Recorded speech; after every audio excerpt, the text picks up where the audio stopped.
அனைவருக்கும் வணக்கம். இன்றைக்கி நான் படிக்க போகிற புத்தகம் சுஜாதா அவர்களின் இப்படித்தான் காதலிக்கிறார்கள். இந்த கதையை சுஜாதா அவர்கள் 1967 எழுதியிருக்காங்க. இந்த மாதிரி நிறைய கதைகள் தெரிஞ்சுக்க மறக்காமல் எல்லாரும் நூல்வாசம் சேனலில் சப்ஸ்கிரைப் பண்ணிக்கோங்க. வாங்க கதைக்குள்ளே போகலாம். நான் என்றால் இந்த கதையை எழுதும் எஸ் ரங்கராஜன் இல்லை. இவன் நான் சொல்ல சொல்ல அப்படியே எழுதி கொண்டு வருகிறான். அவ்வளவுதான். நான் வியாசர், இவன் பிள்ளையார். இவன் எழுதும் கதைகளை நான் படித்ததுண்டு. எல்லாம் உதவாக்கரை, நகை திருட்டு, எக்ஸ்ட்ரா நடிகைகளை பற்றியெல்லாம் எழுதினால் எப்படி உருப்பிடுவான்? இதெல்லாம் இலக்கியத்தோடு சேராது, பெரிய இலக்கியத்தோடு சேராது. பெரிய இலக்கியத்துக்கு முதலில் தீவிரம் வேண்டும், கோபம் வேண்டும். என்னை போல் சாலிங்கர் படித்திருக்க வேண்டும். முண்டகோப்ப நிஷ்டத்தை தலைகீழாக தெரிய வேண்டும். 10 பேர் செய்யும் பேரிசை மத்தியில் அனுமதி இருப்பதை அறிய வேண்டும். சங்கீதத்தில் லீப்பு வேண்டும், பெண்களிடத்தில் லீப்பு வேண்டும். இன்று காலை அமைதியாக இருந்தது. எதிரே இவன் உட்கார்ந்திருக்கிறான். காகிதம் எடுத்துக்கொள், பென்சில் சீவிக்கொள், இத்து இப்பு எல்லாம் சரியாக போடு, நான் சொல்வதை அப்படியே எழுது, பயப்படாதே என்று என் மனதில் பல தினங்களாக ரூபமில்லாமல் இருந்த விஷயங்களை ரூபப்படுத்தினேன். நான் சொல்லப்போவது ஒரு கதை, என் கதை. கதை என்றால் சேகர், உஷா, மாமா பொன், காதல், குழப்பம், அப்புறம் சுபம் சுபம் என்று எண்ணிக்கொண்டால் எழுந்து போ. இது வேறு தினுசு. இது தமிழில் அப்படி எழுதப்படவில்லை. எனக்கு சொந்த ஜில்லா சேலம். அதில் ஒரு ஊர், பெயர் சொல்லக்கூடாது. அதில் எனக்கு வீடு இருக்கிறது. நான் அப்பாவுக்கு ஒரே பையன். அப்பா விட்டு சென்ற சொத்து முழுவதும் எனக்கு வந்தது. அதை நான் அளித்தேன். அது கதையின் விஷயம் அல்ல. கதை ஆரம்பிக்கிற சமயம் நான் ஒரு சொத்துள்ள பிரம்மச்சாரி. பெரிய வீடு, ஒரு கார், உதவாக்கரை நண்பர்கள், ஏகப்பட்ட புத்தகங்கள், பின்கட்டில் பசுமாடு, ஐஸ்கிரீம் மேன்ஷன், வாசலில் வெல்வெட் செருப்பு, உள்ளே விசிறி மடிப்பு அங்கவஸ்திரம், லக்னோ ஜிப்பாக்கள், பட்டு வேஷ்டிகள், பொட்டி நிறைய பன்னீர் புகையிலைகள், சீட்டு கச்சேரி, இலக்கிய சர்ச்சைகள், மாடு மாதிரி ரேடியோகிராம், நூற்றுக்கணக்கில் இசைத்தட்டுக்கள், இளமையின் விளையாட்டுக்கள். லலிதா. லலிதா என் பக்கத்து வீட்டு பெண், ஏழை பெண். நான் பணக்கார பையன். எங்களுக்குள் ஜனிக்க வேண்டியது என்ன? காதல். இந்த வஸ்து என் கதையில் சுத்தமாக கிடையாது. முதலில் லலிதாவை நான் கவனிக்கவில்லை. ஒரு நாள் ராஜாராமன் கொண்டு வந்த பைனாக்குலர். இதற்கு தமிழில் என்னவோ அதை கண்களில் பொருத்தி மாடி ஜன்னலில் வழியாக தெருவில் போகும் ஆட்டுக்குட்டி, பால்காரி, தேவி டாக்கிஸ் விளம்பர வண்டி, தேவிகா இப்படி பார்த்து கொண்டிருந்தேன். சரியல் என்று லலிதா தென்பட்டாள். முகத்தில் தலைமயிர் பொருள அதை தள்ளிவிட்டு கொண்டு ஒரு புதிய கன்றுக்குட்டி போல உடம்பை வைத்து கொண்டு புஸ்தகங்களை அணைத்து கொண்டு நடையில் பின்னால் நீ வா நீ வா என்று ஆட ஆட நிறமான நிறமான நிறமாக, உடலான உடலான உடலாக, வடிவான வடிவான வடிவாக சென்றாள். இவளை நான் ஏன் இதுவரை கவனிக்கவில்லை? இது முதல் கேள்வியாக என் மனதில் எழுந்தது. மேலும் நான் ஏன் எங்கேயோ புஸ்தகங்களில், வஸ்துக்களில் தேடுகிறேன்? என்னத்தை தேடுகிறேன்? ஆழ்வார் பாடல்களில் அயல இருட்டிலும் இல்லாததை இந்த பூமியில், இந்த தெருவில் என் பார்வையில் இருக்கிறாளே, புரியவில்லையே. பின்னால் புரியும் பாரு. லலிதாவை பற்றி மேலும் சில விவரங்கள் சில வரிகளில் சொல்கிறேன். வயது 18, மக்கு பெண், இன்னும் SSLC படிக்கிறார். அப்பா பரம ஏழை, ஸ்திரமான ஒரு வேலை கிடையாது. வாய்ச்சவுடால் ஆசாமி. குடும்பத்தை கவனிப்பது கிடையாது. 6 பெண் குழந்தைகள், ஒரு அம்மா, ஒரு மனைவி. 6 பெண்களில் முதலவள் லலிதா மற்றும் ரேவதி, சரஸ்வதி, பானு, சுமதி, காயத்ரி. எங்கள் ஊரில் வீடுகள் ஒட்டி ஒட்டி இருக்கும். மாடி வழியாக எகிரி குதித்து 8-10 வீடுகளை தாண்டி போகலாம். முதலில் எனக்கு இப்படித்தான் தோன்றியது. நான் இவளிடத்தில் கொஞ்சம் இரு, யோசிக்கிறேன். சரி, எழுது. நான் இவளை விரும்புகிறேன் என்பதை முதலில் இவள் அறிய வேண்டும். இவள் எப்படிப்பட்டவள் என்பது எனக்கு தெரிய வேண்டும். நான் என்று சொல்கிறேன், எழுதுகிறாயா? ஒரு ஏழை பெண் அழகாக இருப்பது தப்பு என்பது என் அபிப்பிராயம். அழகு உபயோகமில்லாமல் போய்விடுகிறது. பணம் இருந்தால் போதும், மற்றவைகள் தேவையில்லை. என் திட்டத்தில் முதல் பகுதி. அவசரப்படாதே. பெண்கள் எல்லோரும் மாடியில் வாரப்பத்திரிகை படிக்கும் 3 நாட்கள் உண்டு. லலிதாவுக்கு அந்த நாட்கள் 18 தினங்கள் காத்திருந்தேன். அப்புறம் அவள் வீட்டு மாடியில் பார்த்தேன். பூ போட்ட வாயில் தாவணியில், கருப்பு பாவாடையும், சிவந்த கண்களும் உதடுகளும், சிரித்தால் குழிவிலும் கண்களும். மேலும் வர்ணனைகள் எஸ். ரங்கராஜன் சென்சார் செய்ய வேண்டிய நிர்பந்தத்துக்கு மன்னிக்கவும். ஆச்சா, முதல் காரியமாக ஒரு காகிதம் எழுதினேன். ரொம்ப மோசமான தமிழ் காதல் காகிதம் எழுதுவதற்கு தகுதியற்ற மொழி அல்ல. இங்கிலீஷில் விளையாடியிருப்பேன். அந்த பெண்ணுக்கு இங்கிலீஷ் வராது. தமிழ் எழுத்தை எழுதிதான் தொலைக்க வேண்டியிருந்தது. எப்படி எழுதினேன்? உன்னை பார்த்ததிலிருந்து எனக்கு சாப்பிட பிடிக்கவில்லை. காரில் கண்ணா பின்னா என்று அலைகிறேன். என் அந்தஸ்தை காட்ட வேண்டிய நிர்பந்தம். நீ என் இதய ராணி. உன்னை போல அழகியை பார்த்ததே கிடையாது. உனக்கு பட்டுப்புடவை வேண்டுமா? வைரத்தில் மாலை சரடு வேண்டுமா? உன் போட்டோ அனுப்பு. பூஜை பண்ண வேண்டும். நீ என்னை சந்திக்க வருவாயா? பதில் போடுவாயா? இப்படிக்கு என் பெயர். SSLCயில் செலக்ஷன் ஆகாத மக்குப்பெண் பின்ன எப்படி எழுதலாம்? இப்படித்தான் எழுத வேண்டும் என்று என் மனசு சொல்லியாயிற்று. இதை எழுதி கூழாங்கல்லால் சுழற்றி அவள் மேல் எறிந்துவிட்டு மறுபடியும் வந்து படுத்து கொண்டு விட்டேன். மனசு திடும் என்று அடிக்கிறது. பதில் எழுதுவாளோ ஊரை கூட்டுவாளோ? என்ன செய்வாள்? பதில் எழுதவில்லை, ஊரையும் கூட்டவில்லை. அவள் தன் பாட்டுக்கு பள்ளிக்கூடம் சென்று கொண்டிருந்தாள். என் கடிதம் வந்ததாகவோ காட்டிக்கொள்ளவே இல்லை என்று ஒரு நாள் சொல்றேன். காட்டிக்கொள்ளவே இல்லை. ஒன்று சொல்றேன், கேட்டுக்கொள். பெண்களுக்கு மனசில் ஆழம் அதிகம். அந்த ஜாதியே தயங்குகிற ஜாதி. 1000 ரகசியங்களை உள்ளே அழுத்தி மறைக்கக்கூடிய திறமை உள்ள ஜாதி. அந்த பெண் 4 மாதம் நான் இப்படி அப்படி பார்த்து எழுதி அனுப்பிய லெட்டர்களை எல்லாம் என்ன பண்ணினாள் தெரியாது. ஆனால் பதில் கிடையாது. பணத்துக்கும் ஒரு பெண்ணின் பிடிவாத மௌனத்துக்கும் போட்டி வைத்தால் எது ஜெயிக்கும்? அவளை நான் விடவில்லை. பள்ளிக்கூடத்தில் போகும்போது நானும் நல்ல கணக்காக ட்ரெஸ்ஸை செய்து ரங்கண்ணா கடையில் நிற்பேன். அவள் நோட்டு வாங்க அந்த கடைக்கு வருவாள். அப்பொழுது ரங்கண்ணாவை அதட்டி விலக்கி செல்லவிட்டு நான் விற்பேன். எப்படி? அவள் கீழே பார்த்து கொண்டு ஒரு ஸ்கொயர் அன்ரூல்ட் என்பாள். சொல்லி முடிப்பதற்குள் அவள் எதிரில் நோட்டை வைப்பேன். அதில் ஒரு கடிதம் ஒன்றையும் சொருகி பணம் கொடுக்க வரும்போது பணம் கொடுத்து விட்டாய் என்பேன். கூட சாக்லேட், திரவப்பாக்கு எல்லாம் தருவேன். பேச மாட்டாள். அவள் வீட்டுக்கு எதிரில் ஒரு கோனார் இருந்தார். அவர் பணமுடையில் என்னை வந்து பணம் கேட்க கோனாரின் உதவாக்கரை வீட்டை ஏக விலை கொடுத்து வாங்கி அதை பழுது பார்த்து லாந்தி திரும்ப கட்டி பெண்களுக்கு தையல் கிளாஸ், ஹிந்திக்கு ஒரு டீச்சரும் வைத்து மாதர் முன்னேற்ற சங்கம் என்று ஆரம்பித்தேன். எல்லா பெண்களும் வந்து சேர்ந்தார்கள். அவள் சேரவில்லை. அப்புறம் நதிக்கரையில் அவளை சந்திக்க முயன்றேன், முடியவில்லை. கோயிலில் மடக்க முயன்றேன், முடியவில்லை. சினிமாவிலிருந்து திரும்புகையில் ஒரு நாள் என்னை பார்த்து ஓடியிருக்கிறாள். அவள் மேல் எனக்கு ஆர்வம் அதிகமாயிற்று. ஆர்வம் என்ற சொல், மோகம் என்ற சொல், தாகம் என்ற சொல், ஆத்திரம் என்ற சொல், விருப்பம் என்ற சொல், வேதனை என்ற சொல் என் பொறுமையை சோதித்த இந்த மாதங்கள் கழிந்தன. திடீரென்று அவள் போக்கில் ஒரு திருப்பம் ஏற்பட்டது.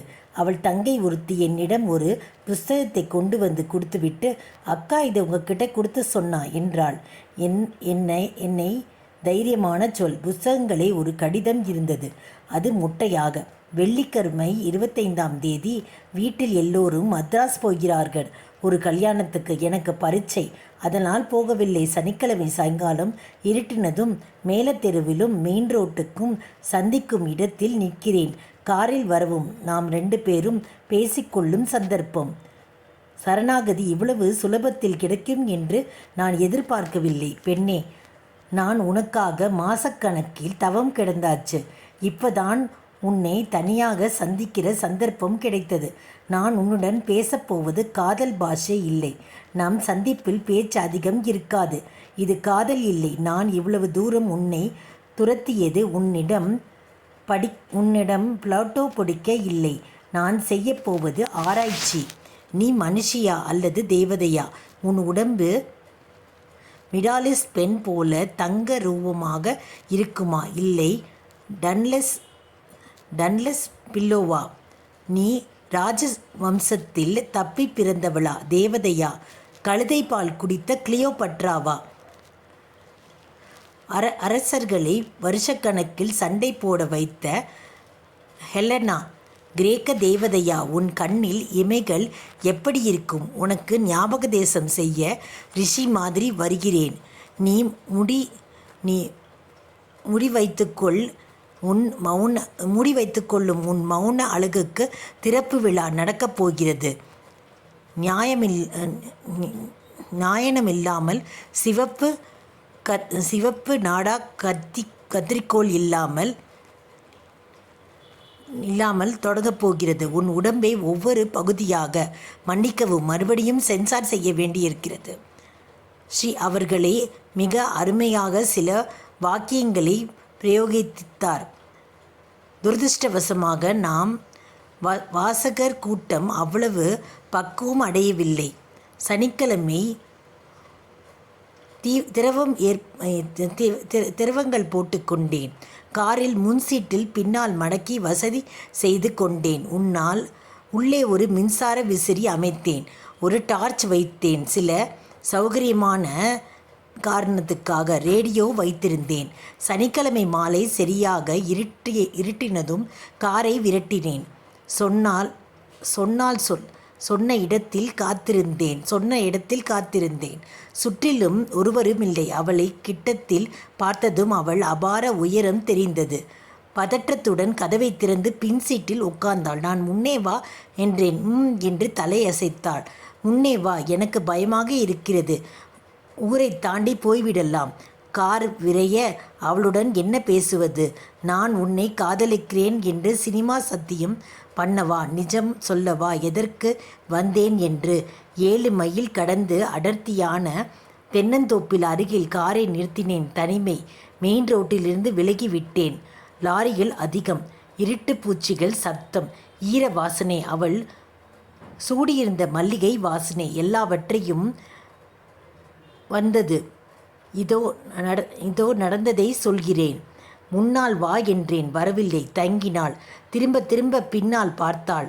யாராவது வருகிறார்களா என்றேன். உள் விளக்கு மயங்கி வெளிச்சத்தில் அவள் முகத்தில் பயம் தெரிந்தது. நெற்றி வேர்வையால் பொட்டு அழிந்திருந்தது. என் பொறுமையை சோதித்தாள். சரி, நான் அங்கு வருகிறேன் என்று முன்கதவை திறந்து கொண்டு பின்னால் போய் அவள் பக்கத்தில் உட்கார்ந்தேன். அவள் ஓரத்தில் குறுகி முழங்காலை மடக்கிக் கொண்டு உட்கார்ந்திருந்தாள். அவளை முதல் தடவையாக தொட்டு இழுத்து என் மடியில் சாய்த்தேன். திமிரினால் மிகுந்த பலத்துடன் என் மேல் கோபம் அதிகமாக இருந்தது. அவள் ஸ்பரிசம் தந்த வேகத்தில் என் நரம்புகள் வெடித்தன. அவள் ஆடைகளை பற்றி இழுத்தேன். வெயில் படாத அவள் உடம்பின் வெண்மை தெரிய, ஆடை கிளிய, தலை கலைய, லலிதா பயப்படாத, நான் உன்னை ஒன்றும் செய்ய போவதில்லை என்றேன். அர்த்தமில்லாமல் எனக்கு பயமாக இருக்கு என்றார். குரல் நடுங்கியது. என்ன பயம்? பதிலில்லை. என்ன பயம்? புலி, மற்றொரு புலி, இரண்டும் சண்டை போட்டால் எப்படி இருக்கும்? அந்த சண்டையை வர்ணிக்க முடியுமா? பற்றி இழுத்து மடக்கி விலக்கி நெருங்கி வளைந்து நினைத்து மகிழ்ந்து வெடித்து இப்படி சிறு சிறு வார்த்தைகள்தான் அந்த போராட்டத்தை அரைகுறையாக காட்டும். என்னை விட்டுவிடுங்கள், திரும்பி போய்விடலாம். நீங்கள் பெரிய ஆபத்தில் இருக்கிறீர்கள் என்றாள். அழ ஆரம்பித்தாள். நான் தயங்கினேன். என்ன ஆபத்து என்றேன். என் அப்பா. அவள் சொல்லி முடிப்பதற்குள் தடதடவென்று ஒரு ஓட்டை கார் பக்கத்தில் விளங்காமல் வந்து நின்றது. அதிலிருந்து 6 ஆட்கள் கம்பு களியுமாக இறங்கினார்கள். அவள் செருப்பை கழற்றி கையில் வைத்து கொண்டாள். மற்றொருவன் காரில் பின் கதவை திறந்து பார்த்து அது பூட்டி இருக்க முன்கதவை திறந்து வாடா வெளியே வாடா என்று உரக்க கத்தினான். லலிதாவின் அப்பா வெளியே நின்றான். மற்றவர்கள் அவன் சிநேகிதர்கள், சில்லறை ரவுடிகள். லலிதா விரிசித்து அழுதாள். அவள் வெளியே வந்ததும் அவர்கள் என்னை அடித்தார்கள். பாதியில் அவள் அப்பா அவர்களை நிறுத்தி, இருங்க இருங்க, இவனை தனியாக விடுங்க, கோபி நீ மட்டும் வா என்றான். கோபி என்பவன் லலிதாவின் அப்பா. என்னை பிடித்து அழைத்து சென்றார். கோபி சொன்னான், ஒரு வயசு வந்த பொண்ணை கெடுத்து அவள் வாழ்க்கையை பாழா பண்ணிட்டியே, இது ஊர் பூரா தெரிந்துவிடும். நாங்கள் கிரிமினல் வழக்கு போடுவோம், மான நஷ்ட வழக்கு போடுவோம். ₹1,00,000 இருக்கா உன்கிட்ட? இவ்வளவு பேர் சாட்சி வந்திருக்கோம். நீ செய்ய வேண்டியது ஒன்று, பேசாமல் காது வைத்தா போல லலிதாவை கல்யாணம் செய்து கொண்டு விடு, எல்லாம் சரியாக போயிடும். எனக்கு அவர்கள் மோசடி புரிந்தது. லலிதாவை வைத்து எனக்கு கடிதம் எழுதச் சொன்னது அவள் அப்பா தான். பெண்ணை அனுப்பிவிட்டு பின்னால் ஒரு சாட்சிகளுடன் வந்திருக்கிறான். என்னிடம் பணம் இருக்கு. பெண்ணை எப்படிப்பட்டு என் தலையில் கட்ட விடலாம். சரியான மோசடி. அடுத்த மாதம் எனக்கும் லலிதாவுக்கும் கல்யாணம் நடந்தது. பக்கத்தில் ஒரு குட்டி கோயில். ரகசியமாக ஒரு ஜாதி விட்டு ஜாதி கல்யாணம் நடந்தது. அரை நாள் கல்யாணம். நாயனம் கூட அடக்கி வாசித்தார்கள். இனிமேல் என்ன? கதையின் சுபம்தானே. கதாநாயகன் நான் விரும்பின கதாநாயகியை மணந்து கொண்டு விட்டேன். அப்புறம் இருவரும் எப்பொழுதும் சந்தோஷமாக இருந்தார்களா? இல்லை. எந்த பொருளும் நமக்கு கிடைக்கும்போது அதன் மேல் நமக்கு கவர்ச்சி அதிகம் இருக்காது, ஆசை இருக்காது. பணம் அப்படி. கடையில் வைத்திருக்கும் புதிய ரெடிமேட் சட்டை அப்படி. பெண்களுக்கும் அப்படித்தான். கிடைத்த பிற்பாடு மோகம் பாதி போய்விடுகிறது. மேலும் லலிதா என்னை ஏமாற்றி மணந்து கொண்டதில் ஏற்பட்ட கோபம் எனக்கு தனியவே இல்லை. படிப்பு வித்தியாசம் வேறு. அது சில வருஷங்களில் முந்தின கதை. லலிதாவை இப்பொழுது பார்த்தால் பழைய லலிதா என்று சொல்ல முடியாது. குழந்தை 3 பெற்று விட்டாள். வயிறு பெருசாகி உட்கார்ந்து போய் ஏகப்பட்ட சாப்பாடுகள். உடம்பு பெருத்து ஒரு சிறிய யானை குட்டி போல இருக்கிறாள். நான் முன்மயிர் உதிர்ந்து விட்டது, தொப்பை போட்டு விட்டது. ஆனால் பழைய நெருப்புக்கள் மனசில் இன்னும் சஞ்சரிக்கின்றன. மனசு அலைகிறது. நல்ல பாட்டுக்காக, நல்ல எழுத்துக்காக, நல்ல காப்பிக்காக. பழைய பைனாக்குலரை அன்று தூசி தட்டி மாடி ஜன்னல் வழியாக பார்த்து கொண்டிருந்தேன். ஊர் பொழுது அப்படியே இருக்கிறது. ஊரில் மாற்றமில்லை. ஜனங்கள் தான் மாறிவிட்டார்கள். சின்னவர்கள் பெரியவராகி விட்டார்கள், பெரியவர்கள் கிழவர்களாகி விட்டார்கள், கிழவர்கள் செத்து போய்விட்டார்கள்.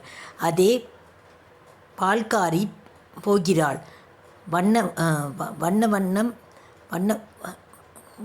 போகிறான்.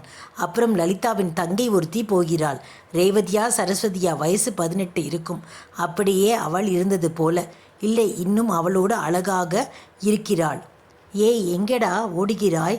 மிச்சத்தையும் எழுதாமல் கேட்ட அனைவருக்கும் நன்றி.